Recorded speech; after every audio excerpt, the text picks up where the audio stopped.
Hello जी, तो कैसे हो? आज हम बजाज फाइनेंस को डीप में एनालाइज करेंगे। हमेशा की तरह आपने कोई भी डिसीजन लेना है उससे पहले एनालिसिस प्लीज़ देख लिया करो, जिससे कि आपको हेल्प हो, आगे फंसो ना हो आप, मार्केट में पैसे कमाओ। ठीक है, तो ध्यान से देखना।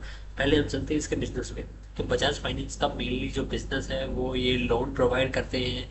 ठीक है, डायरेक्ट बैंकिंग कंपनी नहीं है, बट ये नॉन बैंकिंग कंपनी है। ये फाइनेंस प्रोवाइड करती है, आरबीआई से कुछ पैसा उठाती है कुछ कम इंटरेस्ट रेट में, और फिर उसको ज़्यादा में दे देती है। और अब इसका अगर हम स्ट्रक्चर देखें, ये बजाज ग्रुप के अंडर में आता है। तो अगर हम यहाँ पर देखते हैं तो ये जो बजाज फाइनेंस आज हम देख रहे हैं, इनकी काफ़ी सारी कंपनियां जो लिस्टेड है मार्केट में। तो हम मेनली बजाज फाइनेंस को देख रहे हैं। बजाज फाइनेंस को क्यों देख रहे हैं पहले, क्योंकि ये मैं सीरीज चला रखी है मैंने, सारी कंपनियों को एनालाइज करके आपके साथ में प्रोवाइड करूँगा। तो ये है वो है 9th नंबर की कंपनी बजाज फाइनेंस। तो इसको देखते हैं। तो इसमें अब ये देखो, तो यहाँ पर बजाज फाइनेंस के अंदर में इसने बजाज हाउसिंग फाइनेंस लिमिटेड की 88% होल्डिंग ले रखी है, और जो बजाज फाइनेंशियल सिक्योरिटी है उसकी 100% इसने जो होल्डिंग्स है वो अपने अंदर ले रखी है। मतलब कि इनके सारे प्रॉफिट्स वगैरह इसके अंदर आते हैं। तो और बाकी ये सारा स्ट्रक्चर है वो आप कंफ्यूज हो जाओगे, तो इसको मत देखना। उसके बाद में अगर हम इसके फाइनेंशियल्स में चलते हैं, तो ये है 5 लाख करोड़ की कंपनी है, और इसका जो पीई है वो 31.4 का है। और इसके पीएस चलते हैं, तो ये सारी पीएस है, बट अपने ग्रुप की सबसे नंबर 1 कंपनी है ये। उसके बाद में अगर हम इसके यहाँ पर आर ओ सी पे, आर ओ सी हमें नहीं देखना चाहिए क्योंकि नॉन बैंकिंग कंपनी है, फाइनेंशियल कंपनी है। तो इसका आर ओ ई देखना चाहिए हमें, हमेशा 10 से ऊपर होना चाहिए ये, बट 19.2 है। तो अमेजिंग आर ओ ई है, कोई इसमें आर ओ ई में कोई भी कमी नहीं है। और जो डेप्ट टू इक्विटी है वो 3.74 है। अच्छी बात है, क्योंकि इसमें डेप्ट होना जरूरी है, जितना ज़्यादा डेप्ट होगा उतना अच्छी बात है। मतलब कि मैं क्या कह रहा हूँ, मतलब कि ये लोन लेते हैं, मतलब कि इनके पास में डिपॉजिट होता है, वो ऐसा लोन दिखाया जाता है। उसके बाद में ये उस पैसे को और आगे फर्दर देते हैं, जिससे कि इंटरेस्ट कमाते हैं। उसके बाद में प्लेजिंग परसेंटेज देखें तो 0.0% की प्लेजिंग परसेंटेज है, जो अच्छी बात है। और अगर हम यहाँ पर इसके अगर हम यहाँ पर हम देखते हैं इसके जो इन्वेस्टर्स हैं, इन्वेस्टर्स इसके प्रमोटर्स हैं, उन्होंने बजाज फाइनेंस फिनसर्व लिमिटेड, जो मैंने यहाँ पर दिखाया कि इन्होंने बताया हुआ है बजाज फिनसर्व ने इसको होल्ड किया हुआ है। जी ठीक है, इसके अंदर भी अब यहाँ पर अगर हम देखते हैं कि जो रिटेल पब्लिक है वो कितनी है, वो 8% की समथिंग है।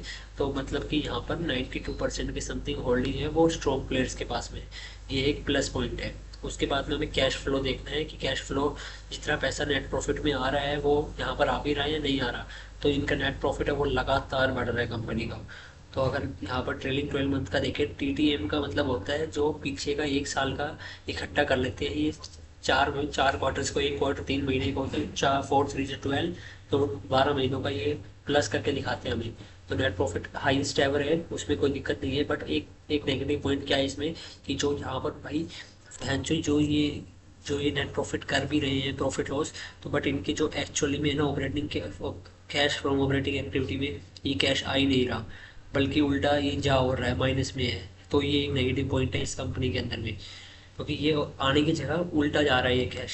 ठीक है, ये एक सबसे नेगेटिव पॉइंट है। तो ये हमें एक याद रखना है। और इसके बाद हम चलते हैं इसके सेल्स के ऊपर में। तो इसका रेवेन्यू है वो लगातार बढ़ा है, और अगर इसके हम फाइनेंशियल प्रॉफिट देखें तो भी लगातार बढ़े हैं, और मार्जिन 33% के समथिंग है। और अगर हम इसके जो ये बोरोइंग्स देखें तो बोरोइंग्स लगातार बढ़ रही है, अच्छी बात है। उसके बाद में हम फिक्स एसेट देखते हैं, तो यहाँ पर फिक्स एसेट भी बढ़े हैं, इन्वेस्टमेंट भी इनकी बढ़ रही है। बट सबसे मेन दिक्कत है ये मेरे को लग रही है कैश फ्लो के अंदर में। कैश फ्लो यहाँ पर कंपनी के अंदर आ क्यों नहीं रहा भाई? जितना प्रॉफिट होता है वो आना भी तो चाहिए। क्योंकि अगर हम देखते हैं तो ये लोन एडवांसेस, अगर हम देखते हैं, देखो अगर हम यहाँ पर एच डी एफ सी पे चलते हैं, H D F C bank है, वैसे वो भी लोन देता है, बट उसका कैश फ्लो देखो पॉजिटिव है। पहले नेगेटिव चलता था, अब देखो पॉजिटिव है। जितना पैसा आता है उतना आता भी है। ठीक है, बट ये बजाज फाइनेंस के केस में नहीं है। बजाज फाइनेंस, ठीक है, तो ये एक नेगेटिव पॉइंट है ये। उसके बाद में अगर क्वार्टरली देखें तो रेवेन्यू में ग्रोथ है, एसेट नंबर में कोई दिक्कत नहीं है, बट एक कैश फ्लो में दिक्कत आई है वैसे इसके अंदर भी। और इसका बिजनेस में कोई दिक्कत नहीं है। और अब हम इसके चार्ट पैटर्न पर चले तो मैं एक बार फटाफट खोल लेता हूँ tradingview.com। ट्रेडिंग व्यू के अंदर हम चलते हैं, तो यहाँ पर कौन सा था, बजाज फाइनेंस। बजाज फाइनेंस का चार्ट देखते हैं हम कैसा है। बजाज फाइनेंस लगातार ग्रोइंग कंपनी है, कहाँ से देखो यहाँ से लेके वो लगातार ग्रो कर रही है, बट एक नेगेटिव पॉइंट वो ही है वैसे, ठीक है ना। तो ये मंथली बेसिस पे दिख रहे हैं ये आपको। अगर हम यहाँ से देखते हैं तो ये देखो, अगर हम इसका चार्ट पैटर्न देखें तो चार्ट पैटर्न इसमें बना हुआ है। थर्ट यहाँ ये 1084 का टारगेट है इसका, मेरे हिसाब से मैंने पहले एनालाइज किया था, चैनल के ऊपर डाला भी था, ठीक है। तो ये तो चार्ट पैटर्न है इसका। और अगर हम यहाँ पर देखते हैं इसका, इसमें कंपनी में ग्रोथ है, हाँ बिल्कुल ग्रोथ है, क्योंकि 2021 से लेके 2025 तक कंपनी ने कुछ भी शेयर प्राइस में ग्रोथ नहीं दिखाई। मतलब कि यहाँ पर 4 साल बाद, सॉरी यार, मतलब कि इन्होंने क्या कर दिया कि ऐसे कर दी इन्वेस्टर्स की। तो इसे ये क्यों हुआ था, क्योंकि भाई ये नंबर दिख रहे हैं ना बैलेंस शीट में, भाई जो पैसा आना चाहिए वो आ ही नहीं रहा, उल्टा ये जा और रहा है 68,000 करोड़ का, ठीक है। तो ये एक नेगेटिव पॉइंट था। अब एक चीज़ और देख लेते हैं कि इसमें जो वो है यहाँ पर बैलेंस शीट रिजर्व में, रिजर्व तो कंपनी बढ़ रही है, अच्छी बात है, ठीक है।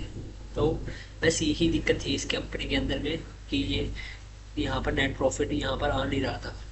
अब यहाँ पर थोड़ा चलना स्टार्ट हुआ है शेयर, ठीक है। तो बट आप अपने हिसाब से डिसीजन लेना, मेरे कहने से कोई भी शेयर को बाय सेल मत करना है, क्योंकि लॉस होगा आपका होगा, प्रॉफिट होगा आपका होगा। और आपको कमेंट करके बताना है आपको क्या लगता है, क्या आपको समझ में आता है, क्योंकि आप कमेंट करके ही सीखोगे, उसके अदरवाइज कैसे सीखोगे, ठीक है। तो मिलते हैं नेक्स्ट वीडियो, तब तक के लिए चैनल को सब्सक्राइब कर लो और मौज मारो, बहुत बड़ी लाइफ पड़ी है, ठीक है।